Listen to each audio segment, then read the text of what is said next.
Generally हम सभी के पास 5 सेंसेस होते हैं, लेकिन कुछ लोग 6 सेंस की भी बातें करते हैं। लेकिन क्या आपको पता है कि हमारे पास एक 7th सेंस भी होती है? क्यों, चौंक गए ना? ये बात है तो थोड़ी सी सरप्राइजिंग, बट है सही। तो चलिए गेस कीजिए कि आखिर वो 7th सेंस होता क्या है। चलो मैं ही बता देती हूँ। वो 7th सेंस है कॉमन सेंस। क्यों, है ना सही बात? तो आइए आज इसी कॉमन सेंस से जुड़े हुए एक छोटी सी कहानी मैं आपको सुनाती हूँ। अगर कहानी पसंद आए तो वीडियो को लाइक ज़रूर कर देना और साथ ही शेयर भी कर देना अपने दोस्तों के साथ। तो आइए शुरू करते हैं। सर्दी की मौसम ने दस्तक दे दी थी। इन दिनों दोपहर की गुनगुनी धूप खूब सुहाती है। आनंदपुर के राजा आनंदसेन आज सुबह से ही बेहद खुश थे। ठंडी हवा ने उनका तन मन उमंग से भर दिया था। महाराज ने शयन कक्ष की खिड़की से बाहर झांक कर देखा। आसमान में चमकता हुआ सूरज बड़ा ही प्यारा लग रहा था। पक्षियों का कलरव, चमकती धूप और मीठी ठंड का एहसास। महाराज ने मन ही मन एक कार्यक्रम बना डाला। वो नहा धोकर तैयार हुए, पूजा पाठ करके जलपान किया और दरबार में आ गए। महाराज ने दरबार में आकर कहा, आज आप सब लोगों को हमारे साथ वन भोज पर चलना है। ये घोषणा सुनते ही मंत्री परिषद के सदस्यों में उत्साह और खुशी की लहर दौड़ गई। आनंद फानंद में सब तैयारियां की गई। दोपहर होते ही सब निकल पड़े। शीघ्र ही महाराज आनंदसेन पूरे मंत्री परिषद के साथ चंदनवन पहुंच गए। सभी वन भोज का लुत्फ उठाने लगे। रसोइयों ने गर्मा गर्म जलेबी, मूंग का हलवा, गर्म कचौड़ियाँ, आलू की मसालेदार सब्जी और तरह तरह की पकौड़ियाँ बनाई थी।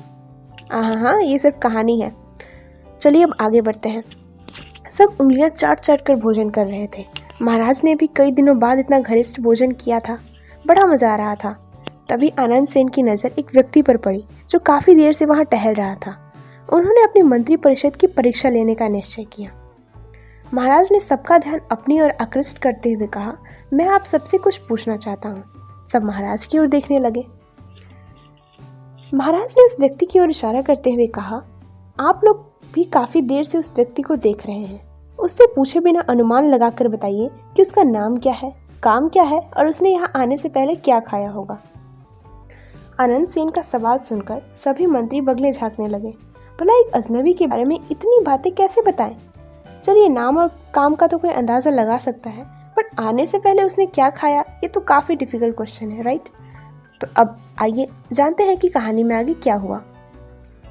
किसी ने फुसफुसाकर कहा, ये कैसा सवाल है? महाराज ने यह बात सुन ली। उन्होंने कहा, आप लोग राज्य के मंत्री हो। आप लोगों को सदा चौकस, होशियार और आसपास की गतिविधियों के बारे में सजग रहना चाहिए। यह प्रश्न सिर्फ चुहलबाजी का नहीं है, बल्कि आपकी बुद्धिमत्ता की परीक्षा भी है। बेचारा फुसफुसाने वाला मंत्री डरकर चुप हो गया और एक लंबा मौन पसर गया। तभी मुख्यमंत्री करण सिंह ने कहा, महाराज, उस व्यक्ति का नाम महेश है। वो एक बढ़ई है और उसने यहाँ आने से पहले मिठाई खाई होगी, मेरा ऐसा अनुमान है। महाराज ने कहा, चलिए उस अजनबी को बुलाकर परख लेते हैं। आपका अनुमान कितना सही है? उस व्यक्ति को पास बुलाया गया। उसका नाम, काम और आने से पहले खाई गई चीज के बारे में पूछा गया।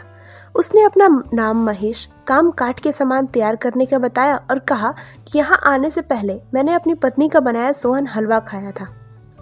सब आश्चर्यचकित रह गए और जाहिर सी बात है कि अदर मंत्रियों की तरह आप भी बहुत ही ज्यादा हैरान हो गए होंगे। तो आइए जानते हैं कि आखिर महामंत्री ने ये सारी चीजें एकदम करेक्ट कैसे गेस की। महाराज आनंदसेन मुस्कुराने लगे। उन्होंने मुख्यमंत्री से पूछा, अच्छा करण सिंह, तुम सही सही बताओ कि तुमने इतना सटीक अनुमान कैसे लगा लिया? करण सिंह ने कहा, महाराज, आपने अपने भोजन का पहला ग्रास मुंह में डालने से पहले भगवान शंकर को याद करते हुए जोर से कहा था, हे महेश। तो इस व्यक्ति ने चौंक कर ऐसे देखा मानो आपने इसे ही आवाज दी हो। हम सब वन में कलरव कर रहे पक्षियों, विचरण कर रहे जीव जंतुओं, फल फूल आदि को निहार रहे हैं, मगर ये आदमी हर पेड़ के पास जाकर उसके तने को ठोककर लकड़ी की गुणवत्ता को जांच रहा था। जाहिर सी बात है, ये कोई बढ़ई या फिर लकड़ी का व्यापारी है।